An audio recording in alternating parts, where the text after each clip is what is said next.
Hello, English learners. Welcome to the Real English Podcast. I'm Emily. And I'm Jack. It's so great to be here with you today.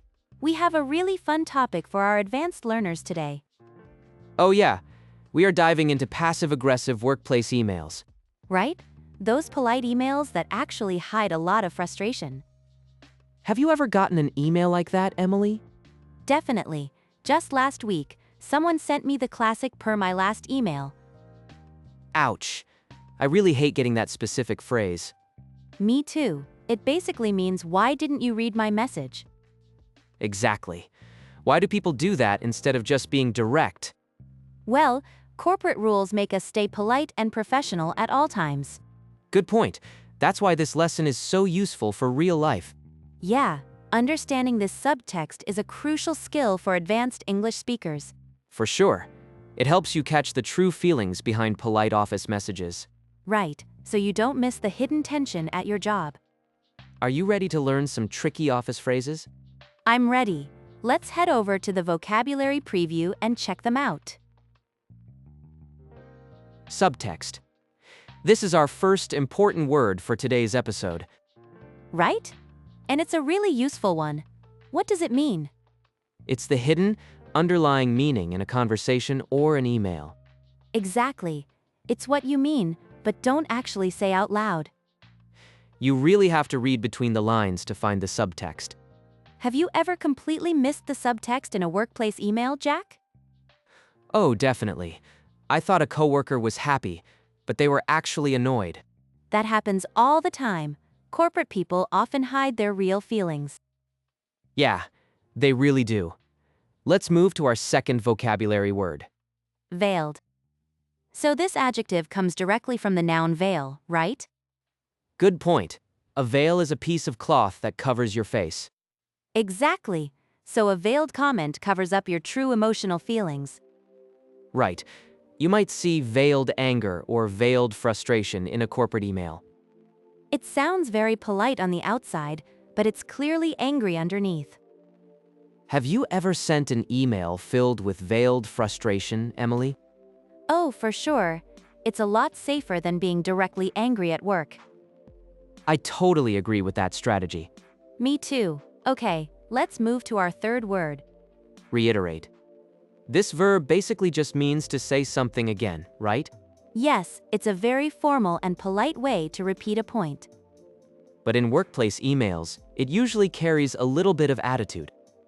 Oh, absolutely. Saying that you want to reiterate often means they didn't listen. Exactly. It's like saying, let me repeat this because you clearly forgot it. It's a classic corporate pleasantry that actually has a very sharp edge. Yeah, you will definitely see it a lot in our upcoming example email. Speaking of that, let's move right into our next section, the dialogue.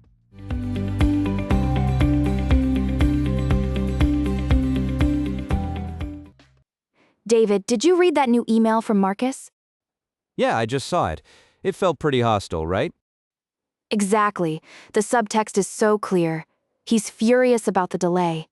Oh, absolutely. That line about our deadlines wasn't a veiled comment at all. I know when he wrote as previously stated, I actually winced. Me too. He basically called us slow. How will you respond? I'll keep it professional. I'll just reiterate our original project timeline. Good plan. There's no need to match his negative tone. Right. I refuse to get into a passive-aggressive email war. That's a smart move. Do you want me to review your reply? Yes, please. I really don't want to make things worse today.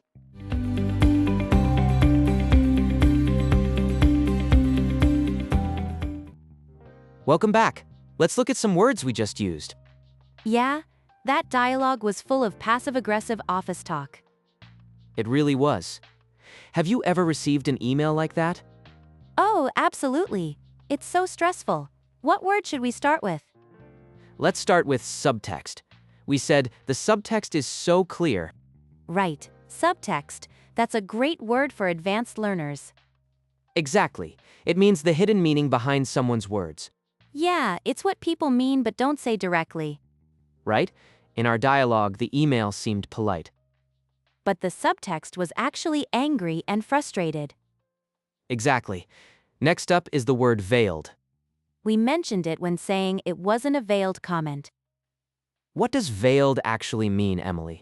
Well, a veil is something that covers or hides something else. Like a bride wearing a veil over her face? Exactly. So a veiled comment hides the true feeling. Right. It usually hides a threat or an insult. Have you ever made a veiled threat, Jack? Maybe by accident. It happens when we try to be polite. That's very true. Let's look at our last word. Our last word is reiterate.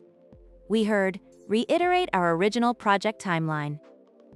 This is a very common corporate word. Yeah, it basically just means to repeat something. Right, but why not just say repeat? Reiterate sounds much more professional and serious. It does. It shows you want to emphasize an important point.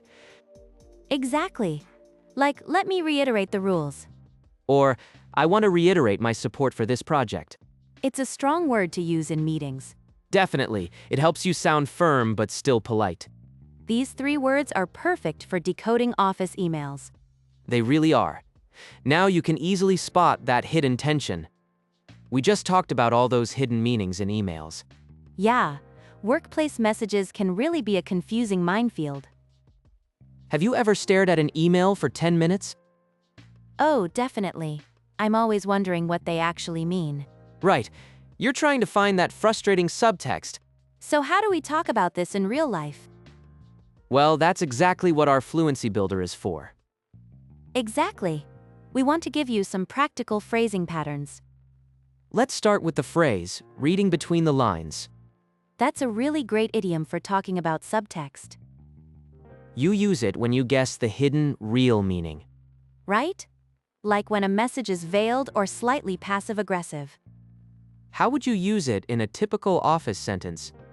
I might say, reading between the lines, they're unhappy. Yeah.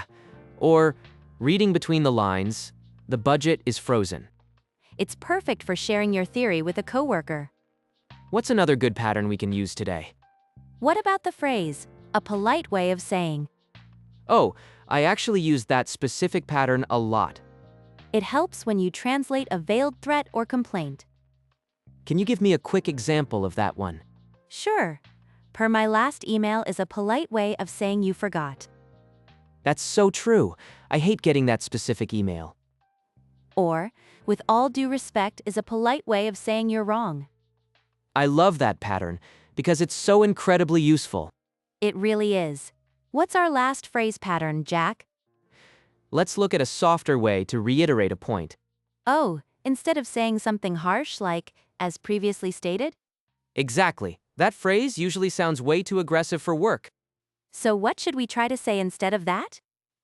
I really like to use the phrase just to circle back to. I agree. That sounds much more friendly and highly collaborative. Right. You might say, just to circle back to our original plan. Or you could say, just to circle back to the deadline. It reminds people of the facts without sounding visibly angry. Have you tried using that phrase in your weekly meetings too? All the time. It works perfectly in spoken conversations as well. These are really great practical tools for our advanced learners. Try them out next time you check your busy inbox. Now that we have unpacked the veiled subtext, let's listen to the dialogue. One more time to hear how they reiterate those passive-aggressive points.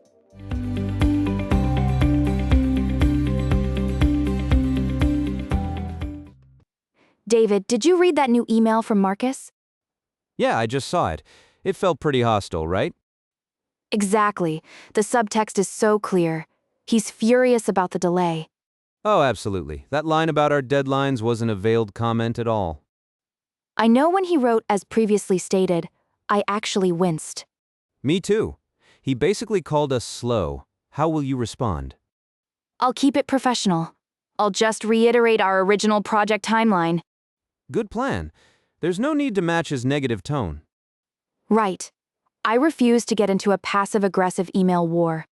That's a smart move. Do you want me to review your reply? Yes, please. I really don't want to make things worse today.